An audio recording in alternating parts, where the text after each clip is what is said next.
বিছনা গো, তাতে নতুন চাদর পেতেছি।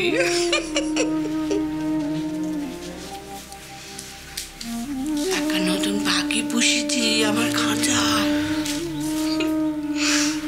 দাঁড়াও, তাকে তোমার কাছে পাইতে দিচ্ছি। হ্যালো মালতী। দাঁড়াও চম্পাবতী, আমার তোমার সঙ্গেই দরকার আছে।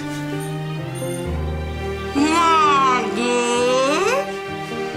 কি কথা বলছো গো মানিকলাল বাবু?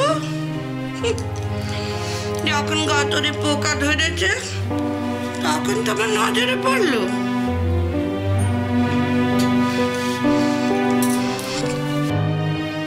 বলি মানিক মিত্তির, আখের বিবেচনা সবকি জমে দক্ষিণ দুয়ারে বিসর্জন দিয়ে গেছো।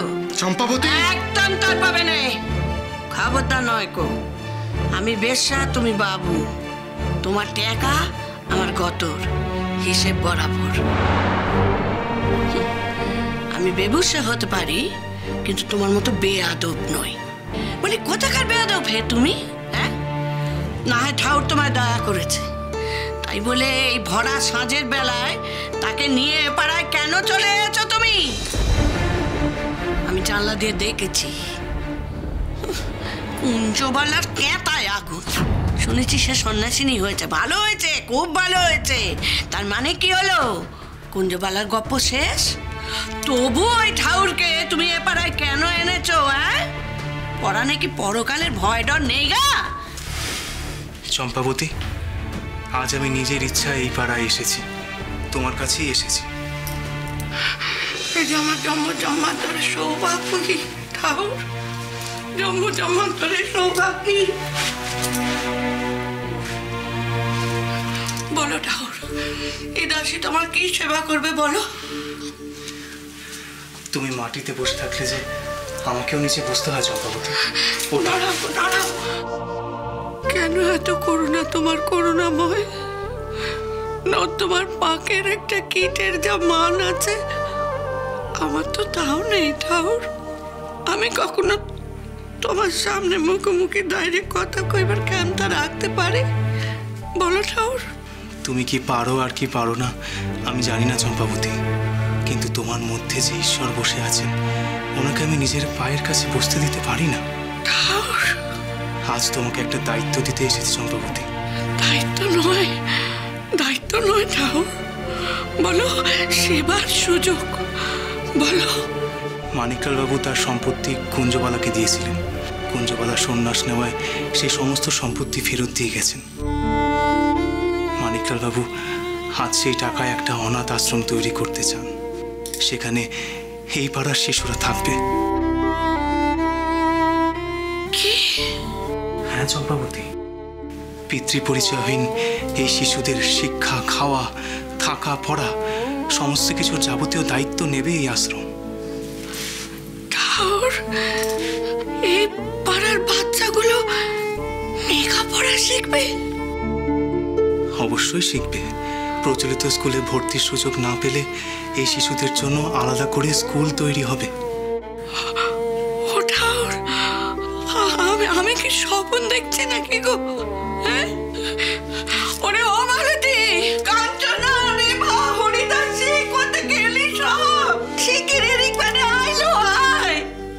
শুনে যা, শুনে যা ঠাউর কি বলছে, শুনে যা রে। ও ঠাউর, ঠাউর, এবারের বাচ্চা ছেলেগুলো জন্মস্টক বাপ কাকে বলে জানে না গো। সন্ধ্যা হতে না হতে মায়েরা কোনো মতে তাদের বাচ্চাদের ঘুম পায়, সেজে গুটে গলির মোড়ে গিয়ে দাঁড়ায় বাবু ধরতে। রাত ভোর বাচ্চাগুলো ঘুমের ভান করে পড়ে থাকে। মাঝে মাঝে আদৌ ঘুমে চোখ পিট করে দেখে বাবুরা মদ খেয়ে মাতাল হয়ে তার মায়েদের ধরে মারছে। আর মায়েরা সে মার খেয়েও তার স্বরে গান গাইছে। ভাই ঘুঙুর পরে নাচছে গো, নাচছে, নেচে যাচ্ছে, নেচে যাচ্ছে। বাবুর কাঁচের মদের গ্লাস থেকে মাঝে মধ্যে মদের ছিটে এসে বাচ্চাটার মুখে লাগছে। নরক, নরক। এই সেকেন্ড ছাড়া আর নরক কোথায় দেখবে গো? এই তো আমাদের নরক। এই বাচ্চাগুলো, এই নরকের গলির বাচ্চাগুলো সব বড় হয়ে দালাল, জুয়ারি, চোর চোর চোর ফেরে পাত এইসব হচ্ছে। আর মেয়েগুলো মায়েদেরই শাড়ি পরে উত্তরাধিকার পাওয়ার মতো গলির মোড়ে সেজে খুঁজে এসে দাঁড়ায় মায়ের বাবাগুলোকে ধরতে। দুটো খাওয়ার জন্য কোটাও, দুটো খাওয়ার জন্য দিনের পর দিন, বছরের পর বছর, যুগের পর যুগ ধরে এই চলছে। এই পাতালপুরের আদান লোকে তুই কোন রূপকথার আলো ফেলতে চাইছো কোঠাওর? কোন রূপকথার আলো ফেলতে চাইছো? আমি তো কিছু করছি না চম্পাবতী। যা করবেন মানিকলাল বাবুই করবেন। তুমি ওনাকে সাহায্য করো। সাহায্য কি গো? এমন সুযোগ কত মানুষ পায়? এ তো নারায়ণ সেবা গো, নারায়ণ সেবা। আদিশক্তি আদ্যাপি সোম থেকে শনি সন্ধ্যে ৭টায় আকাশ ৮ ও প্ল্যাটফর্ম 8-এ।